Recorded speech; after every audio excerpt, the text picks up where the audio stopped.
Assalamualaikum teman-teman semuanya.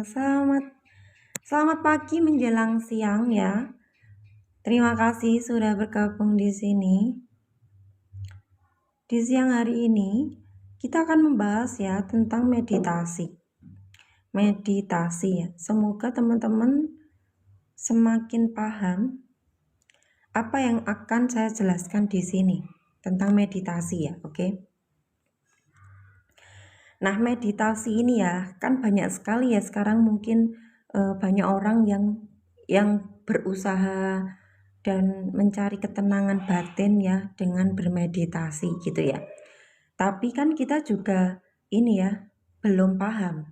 Kita belum paham tentang makna yang mendalam atau esensi dari sebuah meditasi.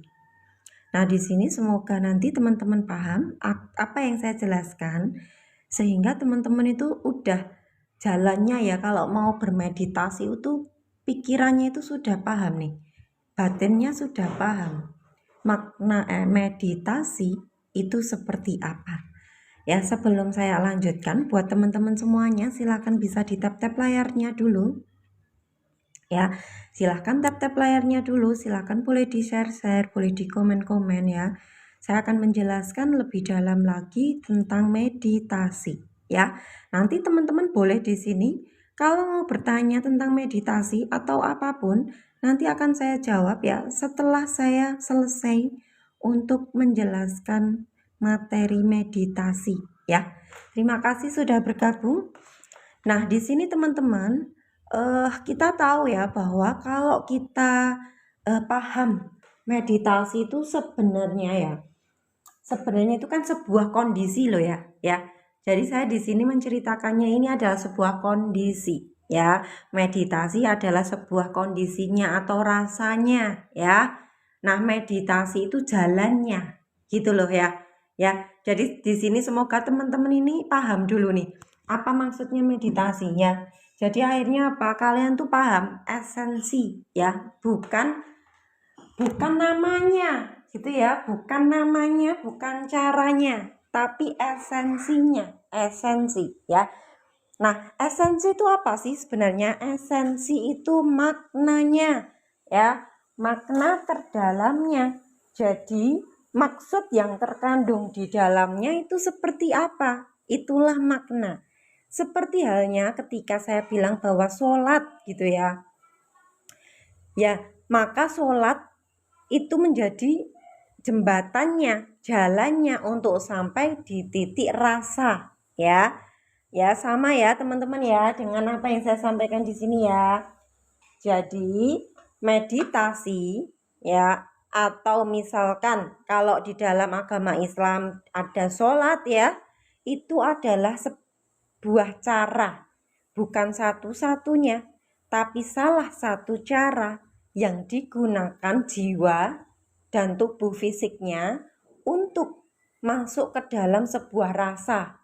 Ya, makanya itulah esensi dari yang disebut dengan meditasi. Ya, esensi dari meditasi, esensi dari sholat ya, atau esensi dari ibadah, atau esensi dari misalkan mau sadar nafas gitu ya, atau menggunakan berzikir lah atau apalah, itu semua hanya sebuah jalan ya, itu semua hanya sebuah jalan atau jembatannya untuk apa? Untuk masuk pada sebuah frekuensi rasa gitu ya. Ya, frekuensi rasa. Nah, frekuensi rasa ini tidak terlihat ya, teman-teman ya. Ya. Tidak terlihat tapi bisa dirasakan. Nah, beda. Kalau misalkan meditasi kan pada umumnya duduk gitu ya, duduk manis, bersila, kemudian kalian tuh tegak duduknya gitu ya. Kemudian kalian itu mengamati segala rasa, mengamati pikiranmu ya. Nah, ketika itu dilakukan itu kan dari pengamatan mata, kedua mata itu ya, itu kan ada posisi duduk, ada posisi begini begitu gitu kan ya. Sama seperti misalkan sedang sholat. Nah, sholat tuh posisinya kan mata melihat itu kan orang sholat itu berdiri, kemudian nanti ada rukuk, sujud begitu ya. Nah, itu kan yang terlihat. Tapi aslinya ya, ketika ibadah-ibadah itu ya, misalkan seperti meditasi atau kita ketika sholat itu mau masuk ke dalam frekuensinya gitu loh. Ya, kita mau masuk pada frekuensi rasanya gitu loh. Jadi bukan itu ya, bukan yang dilakukan itu yang esensinya di situ tidak ya. Tapi itu adalah cara-cara yang dilakukan untuk bisa jiwa ini masuk ke dalam sebuah frekuensi rasa, yaitu rasa Tuhan gitu ya, bahasanya rasa ilahi. Makanya itu rasa ilahi atau medan kuantum ya, atau yang disebut dengan mindfulness ya toh. Mindfulness, kemudian sadar momen sekarang, atau bahasa gampangnya menikmati momen sekarang ya gitu. Jadi momen sekarang menikmati itulah mindfulness ya, itulah meditasi. Makanya ketika kalian melakukan apapun tapi kalian tuh benar-benar bisa menjiwai, bisa menikmati itu, maka kalian sedang bermeditasi ya, secara esensi ya, secara tujuannya itu kalian sudah mencapai di titik tujuan meditasi itu sendiri. Kalian benar-benar hadir ya. Nah, cirinya apa ya gitu. Nah, sekarang kita akan bahas ciri ya. Cirinya apa sih kalau kita itu benar-benar merasakan medan energi meditasi, medan energi kuantum, medan energi rasa itu sendiri. Nah, cirinya apa? Nah, cirinya kalau teman-teman merasa bahwa waktu itu cepet banget. Ya, misalkan ini contoh ya. Contoh saya itu kan kalau saya kan seneng ngomong-ngomong gini ya. Maksudnya ngobrol ngomong sesuka hati saya, sesuai dengan tema yang memang saya srek dan saya ngomong. Nah, disitulah saya tuh kalau ngomong seperti nggak lelah ya.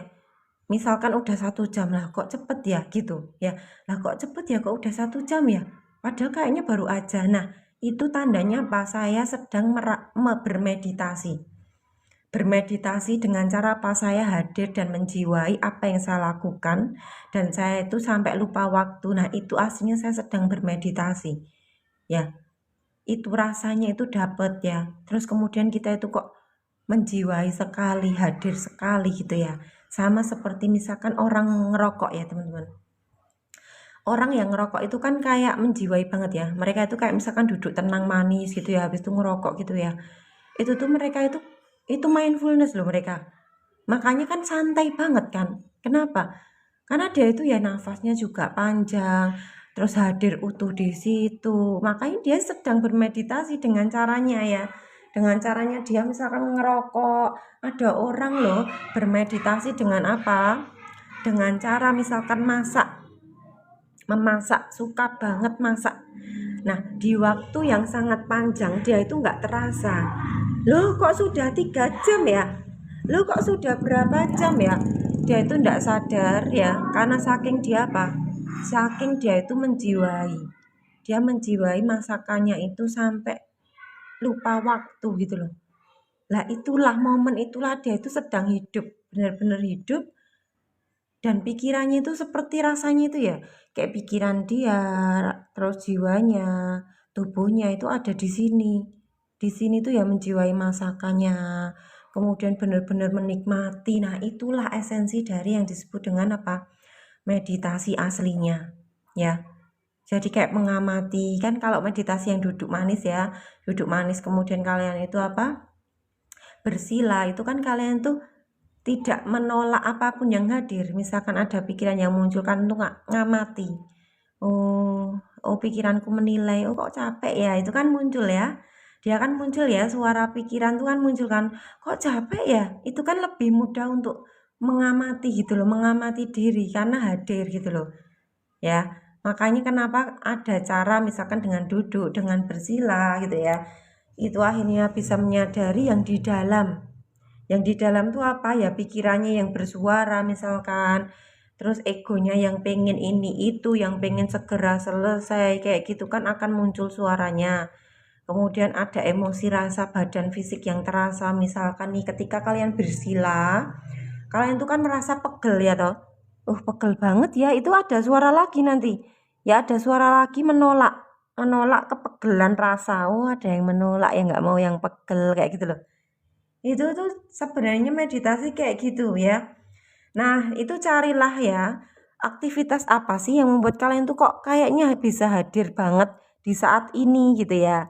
Nah, itu momen-momen mindfulness banget dan akhirnya apa pikiran itu kayak hadir di sini.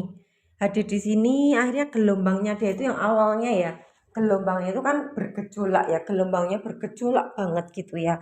Akhirnya dia itu tidak bergejolak.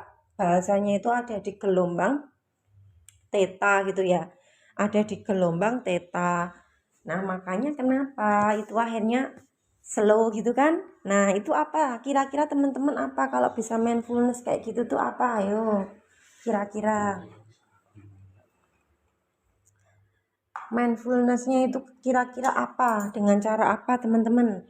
Kalau aku biasanya dengan cara mendengarkan musik. Aku tuh seneng ya teman-teman, aku seneng banget musiknya siapa, lagunya Mas Denny Caknan. Nah lagunya Mas Denny Caknan tuh menurutku tuh membangkitkan semangat gairah gitu loh. Jadi apa ya, aku seneng ketika aku sambil masak gitu ya, ketika ada waktu luang aku tuh cuma rebahan gitu ya. Habis rebahan aku dengerin musik itu, kemudian ya udah kayak menjiwai, lagunya semangat banget, indah kayak gitu loh ya. Nah kalau teman-teman caranya kayak gimana nih supaya kalian misalkan ya bisa merasakan kehadiran untuk saat ini gitu tuh kayak gimana ya, bisa dicari tahu ya teman-teman semuanya, bisa dicari tahu ya.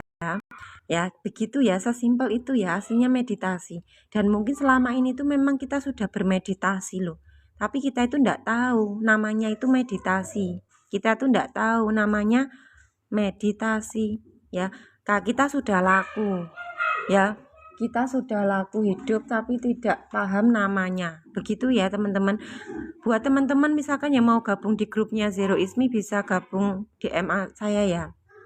Gitu ya. Ada yang mau ditanyakan teman-teman terkait ini? Apakah sudah paham? Kak Linghas sudah pahamkah apa yang saya sampaikan di sini? Seperti biasa nanti akan saya upload lagi di YouTube ya. Jika berkenan bisa dilihat-lihat lagi di YouTube-nya Zero Ismi, begitu ya. Gimana Kak Linghas, sudah paham apa yang saya sampaikan Kak di sini Kak? Hah? Hah? Apa? Perutku sakit? Lah? Lah apa? Jajan? Lah? Junat? Lah apa? Gitu ya Kak Linghas, gimana sudah pahamkah? Boleh komen di sini dulu ya teman-teman. Air putih. Ini air putih. Hah?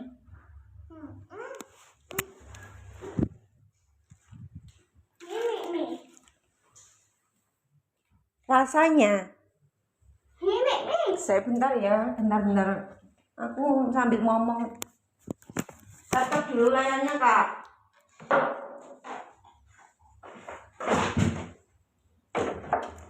Dek ini loh Dek.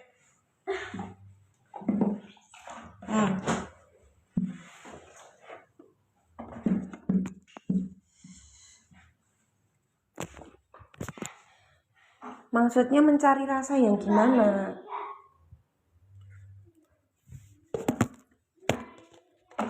Rasanya yang gimana Kak maksudnya? Pengen rasa yang kayak gimana Kak? Rasa damai gitu ya? Pengen mencari rasa damai Kak?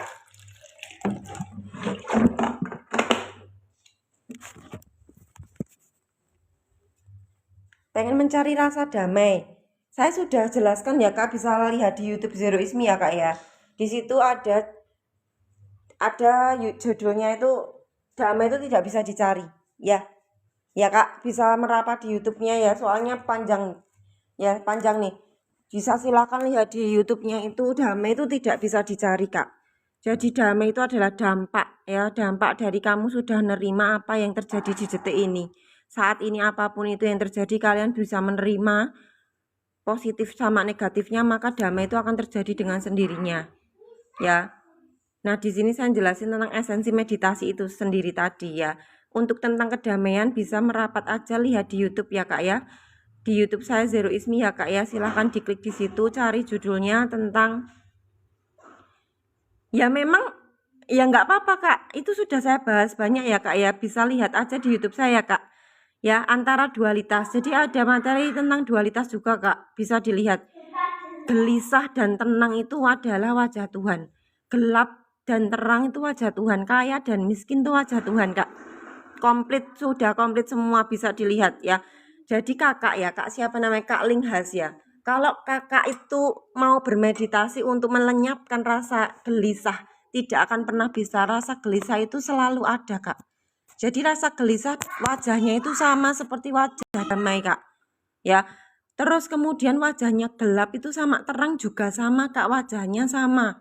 Tapi cuma beda, kita sudah mengotakkan di dalam pikiran bahwa ini adalah gelap, ini terang. Ini negatif, ini positif. Yang negatif nggak baik, yang positif baik. Yang nggak baik harus dihindari, yang baik harus dicapai. Itu sudah ada di kepala kita. Makanya untuk mendapatkan kedamaian, apa? Dilepaskan semua datanya. Data-data yang melapisi pikiran kita itu yang harus dilepaskan dulu. Jadi konsep-konsep, data-data yang sudah tertanam itulah yang menghambat. Kita tidak bisa menerima keadaan yang sekarang. Setiap detik demi detik kehidupan kita, ya itu sudah berdampingan antara kehancuran dan dibangkitkan. Dihancurkan untuk dibangkitkan. Ya, diberi kegelapan untuk diberi cahaya. Ya, dipiskinkan untuk dikayakan gitu loh. Ya, dicaci untuk diangkat derajatnya, itu sudah paket, sepaket. Jadi nggak bakalan mungkin ya. Jadi ilmunya alam semesta ini kalau dihancurkan tuh nggak bakalan, masa dihancurkan tok, nggak bisa ya, nggak bisa, karena ini adalah anak kembar ya, bahasanya itu wajah kembar. Jadi kalau dihancurkan itu juga dibangkitkan, itu pasti, itu hukum alam ya. Kalian ya mau kalian tuh dibanting di titik minus, kalian tuh mau diangkat ke titik yang tertinggi gitu loh. Jadi itu sudah wajah, makanya harus paham dulu terkait kehidupan. Jadi terkait kehidupan ini tidak hanya dibaca atau tahu teori ya, tapi benar-benar kita paham sampai meresap keilmuan alam semesta, keilmuan kitabnya agama ya misalkan ya. Kemudian pengalaman hidup kita itu harus diperpadukan yang akhirnya kita paham atas hidup ini.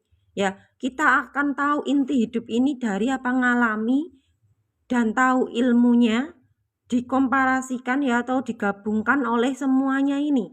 Akhirnya apa? Dapatlah kesimpulan kita, dapatnya tidak lagi dari membaca, tapi dari ngalami sendiri.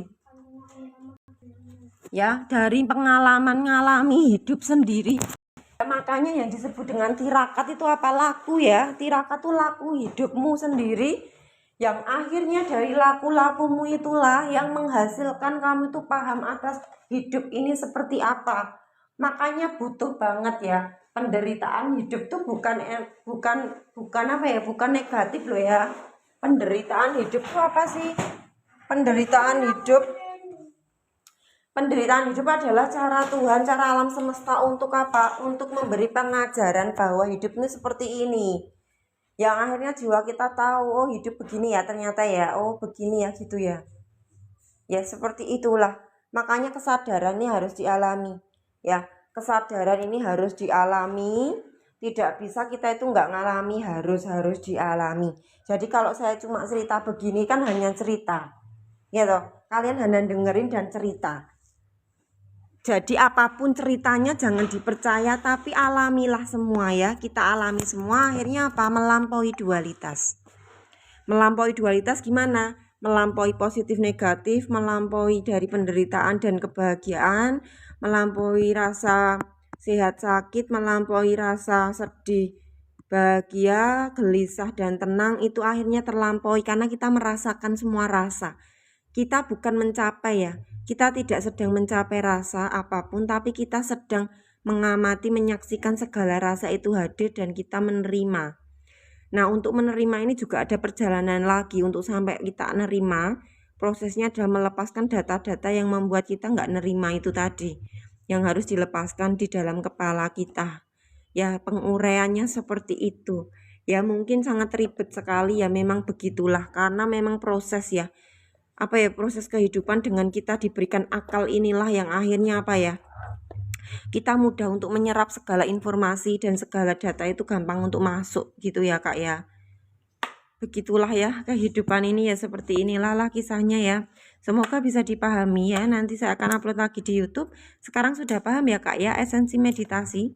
Esensi meditasi itu untuk sadar utuh sekarang ini. Apapun yang kalian rasakan, nah itu sadar. Kalau kakak kan tadi Kak Linggas sadar bahwa ini aku ada rasa gelisah, berarti kakak sedang sudah sadar, menyadari bahwa ada kegelisahan dalam diriku.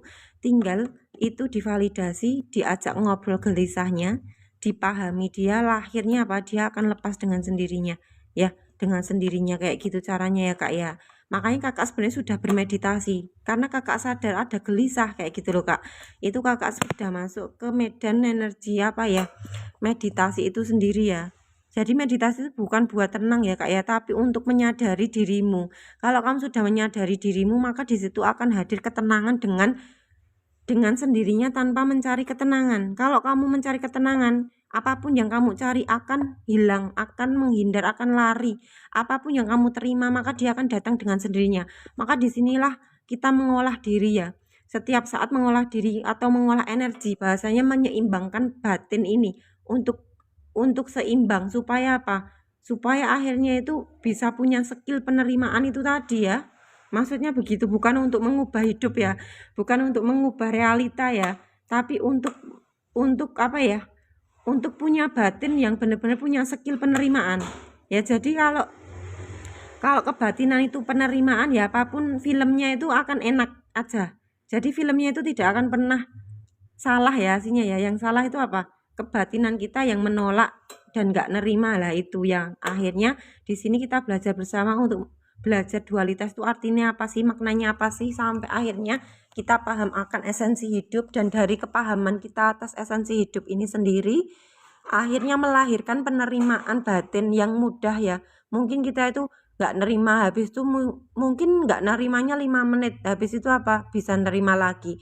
Kalau dulu mungkin nggak nerimanya setahun ya, kemudian belajar nerima ya, akhirnya dia bisa nerimanya saat setengah tahun, kemudian dia masuk lagi saat 1 bulan, kemudian dia maju lagi ketika dia belajar tentang kehidupan lagi nih, dia dari nggak nerima sebulan sekarang udah bisa 1 minggu udah bisa nerima, kemudian belajar lagi sampai akhirnya setiap hari skill penerimaannya dia itu akan terasah gitu loh. Jadi misalkan ada hal yang nggak dia terima, mungkin dia itu nggak nerima cuma 5 menit, habis itu selesai lagi, balik pada kekosongan ya, atau balik pada kesadaran murni lagi ya, kayak gitu ya, bahasanya kayak gitu. Kalau diginiin ya sini ya, bahasanya gitu. skillnya itu sudah terasah lagi. Karena karena kita sebagai kesadaran ini, bahasanya ya kegampangannya kalau digambarin ya, sebagai kesadaran ini itu mendidik gitu loh.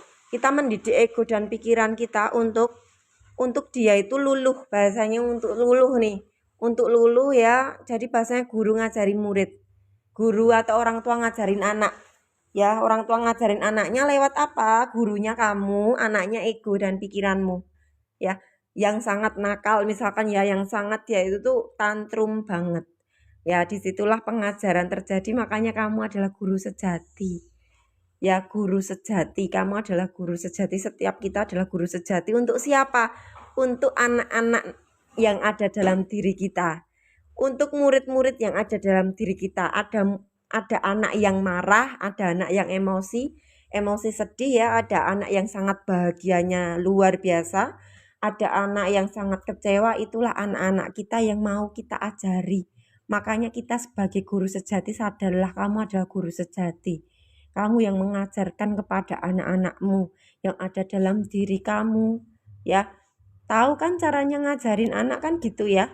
Nah itu sama seperti tantrumnya batinmu itu muncul, kamu ngajarin dia gitu loh bahasanya ya. Kalau bingung caranya ngajari gimana ya Mbak, makanya kan kadang kan saya misalkan ada orang yang ikut privat gitu ya, dalam hal by telepon gitu misalkan, atau gabung di grup WA ya, itu kan saya telepon ya, supaya dia kan nggak tahu caranya ngajar, makanya aku tuh ngasih tahu caranya ngajar. Nah aku ngasih tahu lah, habis itu dia tuh ngajarin ngajarin dirinya, ngajarin anaknya yang ada dalam dirinya, kayak gitu ya. Gitu, kalau teman-teman sudah bisa caranya ngajar ya sudah selesai ya.